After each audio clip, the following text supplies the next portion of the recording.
Hello children, it's Mr. Evans here and welcome to this week's assembly.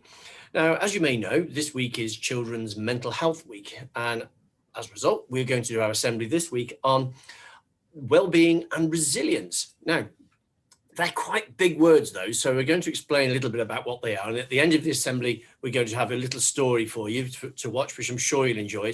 It's one of my favorites. I really like the story, so hopefully you'll enjoy that. So I'm going to share the screen with you to show you my presentation first as I talk through what well-being and resilience is. So let's have a look, shall we? Here we go. So well-being and resilience. We talked a little bit about resilience in the last few weeks, but well-being is a word that you'll hear a lot at the moment, I expect, because people are probably having a few problems with their well-being at the moment. So let's have a look. What is well-being? Well, it's a bit like what it sounds, really.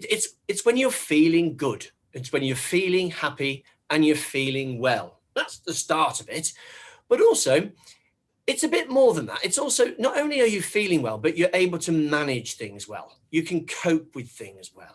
So really, well-being is feeling good and doing things well. So if you can do both those things, your well-being is pretty good. Now, sometimes we do experience problems. I'll just see if I can move myself out of the way there. Sometimes we can experience problems and difficulties, and that's when we need resilience. So if I can get the next slide. So resilience is being able to cope and do things well, even when things are difficult. It's about being able to bounce back from a problem. If you find something hard and you can get a bit upset sometimes, it's being able to overcome that and cope with it better next time. Now, sometimes that's easier said than done. Sometimes we have really difficult things and it's really hard. But sometimes when we're not feeling well about ourselves, even little problems can seem like great big problems.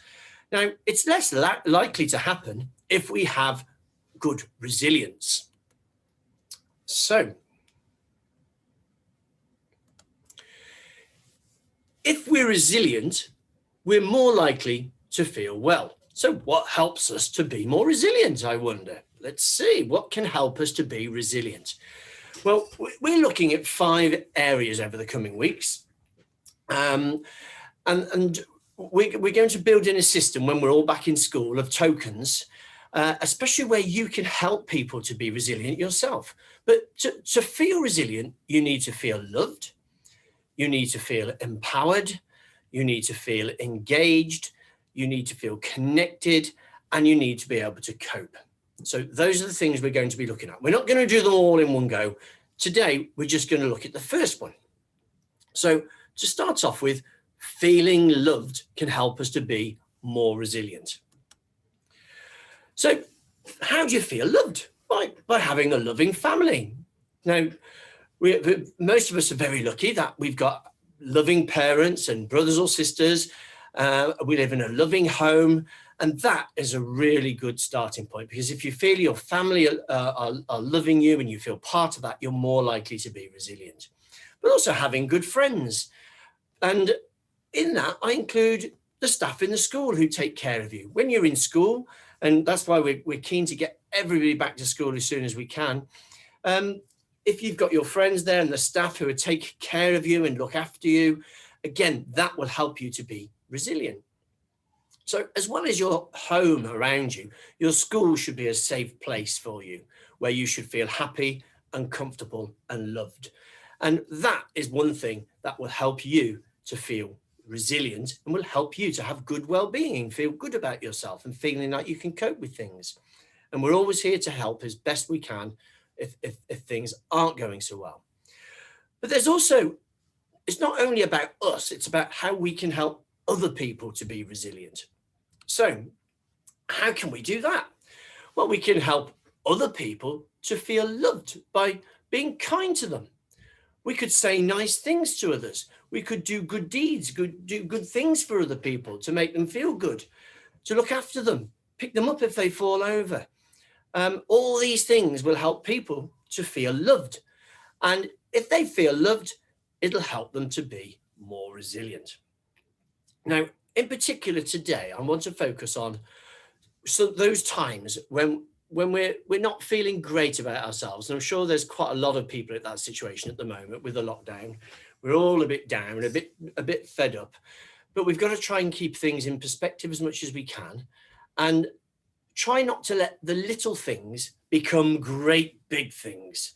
So if you have a little problem, try to sort of think, well, there's worse things that can happen, and try and overcome those little problems. And obviously, it's easy to do that if we're resilient. Now, I promised you a little story, and that's what we're going to be looking at now. It's one of my favorites. It's called Pete the Cat, and it's a thing called I Love My White Shoes. And it's a story about a cat who tries to not to let these little things bother him when he has a series of minor accidents. So I'm going to stop this share so I can share the story with you. And let's see how I can find it now.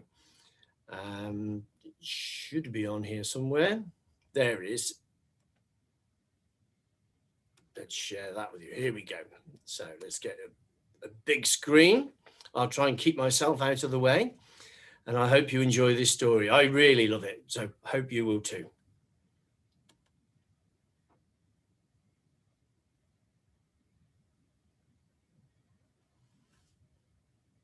Pete the cat was walking down the street in his brand new white shoes. Pete loved his white shoes so much, he sang this song. Shoes, I love my white shoes. I love my white shoes. I love my white shoes. I love my white shoes. I love my white shoes. Oh no! Pete stepped in a large pile of strawberries. What color did it turn his shoes? Red! Did Pete cry? Goodness, no! He kept walking along and singing his song. I love my red shoes. I love my red shoes. I love my red shoes. I love my red shoes. I love my red. Oh no! Pete stepped in a large pile of blueberries. What color did it turn his shoes? Blue! Did Pete cry? Goodness, no! He kept walking along and singing his song. I love my blue shoes. I love my blue shoes. I love my blue shoes. I love my blue shoes. I love my blue shoes. I love. Oh no!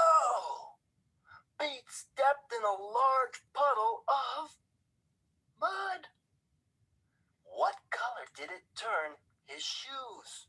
Brown. Did Pete cry? Goodness, no! He kept walking along and singing his song.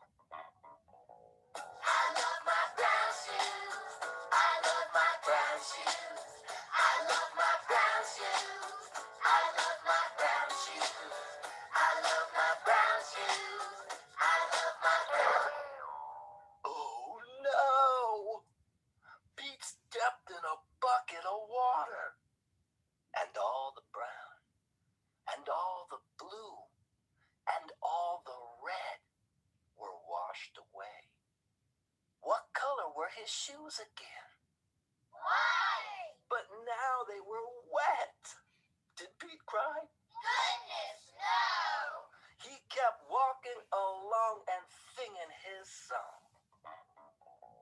I love my wet shoes. I love my wet shoes. I love my wet shoes. I love my wet shoes. I love my wet shoes. I love my wet shoes. I love my wet shoes. I love my wet shoes. The moral of Pete's story is, no matter what you step in, keep walking along and singing your song, because it's all good.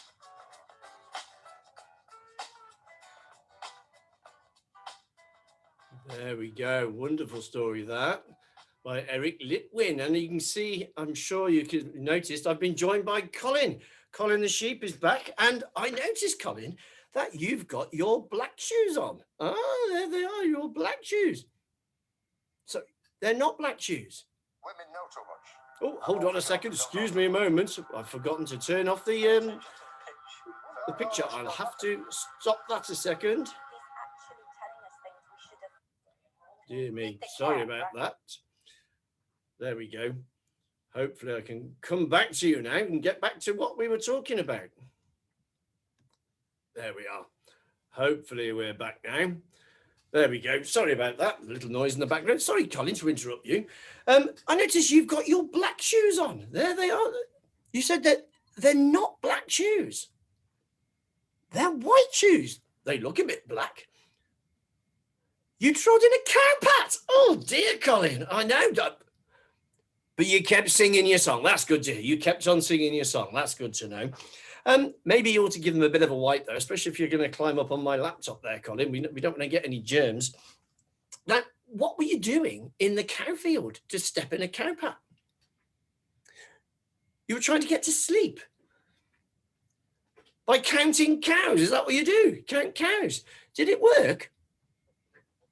No, didn't work at all, he said. Why not? He didn't have a calculator. Oh, Colin, you and your jokes. You've got another cow joke for me. Righto, what's your cow joke? Why did the cow jump over the moon? Because the farmer had cold hands. Oh, Colin, you got to fly now. Okay, bye, Colin. See you later. Well, there he goes. Dear me. Well, I hope you enjoyed that, children. I hope you enjoyed the assembly. Sorry about the little problem at the end there. Never mind. We'll get over it. Just keep on singing. So try and remember what we've talked about today. Try and help people to be resilient by showing how much you care for them and how much you love them and look after them. And if you do that, people will feel better and be more likely to be resilient. And that's one way. We'll look at some others as we go through other assemblies in time. And then, as I mentioned, we're going to develop a token system in the school with colours linked to those different ways. If you can help people to be resilient by doing the various things, you'll get coloured tokens like your house tokens that you get, which are yellow. Other than that, hopefully you can join me next week for next week's assembly. Keep working hard, keep doing all the right things, children, and do your best to be resilient so that you feel well with yourselves. All the best. Bye, children.